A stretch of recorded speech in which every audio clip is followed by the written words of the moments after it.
guys? Chris's Kitchen here, and today we are going to be making one of my favorites.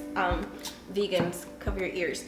Okay, we are going to be making a ribeye steak. And look at this bad boy here. It has the most beautiful marbling, and all that fatty goodness means flavor, flavor, flavor. So, this is just a regular store-bought ribeye. Nothing special about it except for everything. Today I'm just gonna show you my method of how I make the steak at home. Okay, so the first thing you wanna do is let your steak rest outside of the refrigerator. And the reason you wanna do that is you definitely want it to come to room temperature before you throw it on a hot grill. So now that my steak has rested, I am going to put a little olive oil. And we're gonna do this to both sides. Basically just gonna rub, give it a little love in, just like so. All right, here I have a mixture of teriyaki and Worcestershire. I'd say about a tablespoon of both. We are just going to put that there. And then in here I have a flavor concoction that I put together. It has onion powder, garlic powder, dry rosemary, dry thyme, and a little bit of salt. So we are just going to sprinkle that on amply. We also want some freshly ground pepper. And of course we're gonna do this to both sides. So go ahead and flip and do the same to the other side. So here I'm going to be using my indoor cast iron skillet. You can see it has these grooves, so it's going to leave some nice sear marks. And you definitely want this pan nice and hot before using it. Right now I'm going to use a little bit of non-stick high temperature cooking spray. And we're just gonna let that get really hot before we put the steak on. Now I can see that the smoke is starting to form, so it's definitely really, really hot. And you always wanna go away from you, just in case it splashes. I'm gonna do it diagonally. You hear that sound? That's the sound you wanna hear before you put your steak on. And honestly, the cooking time depends on how thick your steak is. So here, you can see mine is about 1 inch thick. So it will probably need about 4 minutes on each side in order to get mid-rare. You definitely want to pay attention to your timing. Keep an eye on the clock. You don't want it to go over because there's nothing worse than an overcooked steak.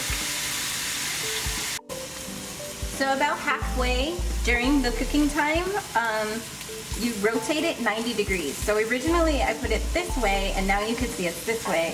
And I did that in order to get these beautiful sear markings and the shape of a diamond. So again, we're going to leave it 2 minutes on this side, and then I'm going to rotate it to that side for 2 more minutes.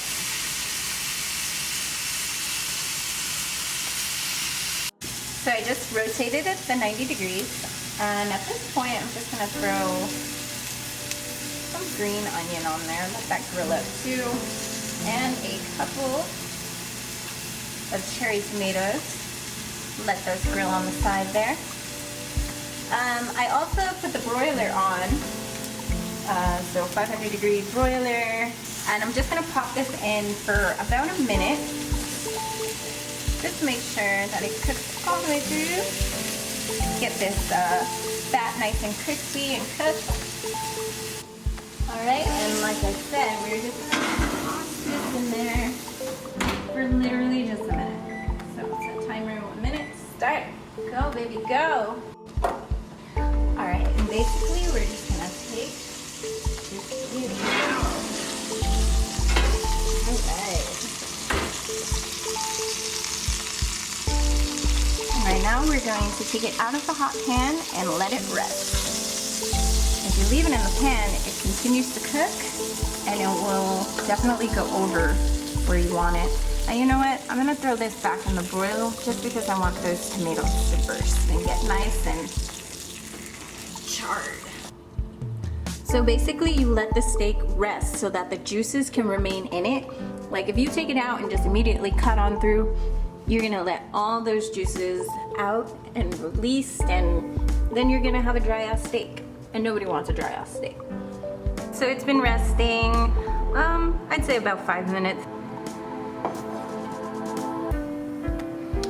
Okay, and there it is. We have a beautifully cooked, actually this is more medium, but that's cool. I like it medium. Nice and juicy, and let's just get a little sample. You know.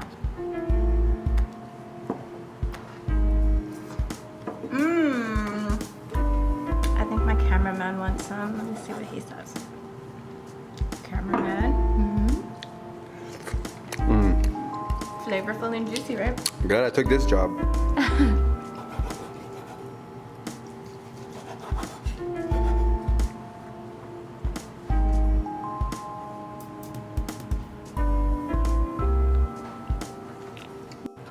And this is definitely what I was craving today. So let me know in the comments below what you were craving, and maybe I can go ahead and cook it for you guys on the next show.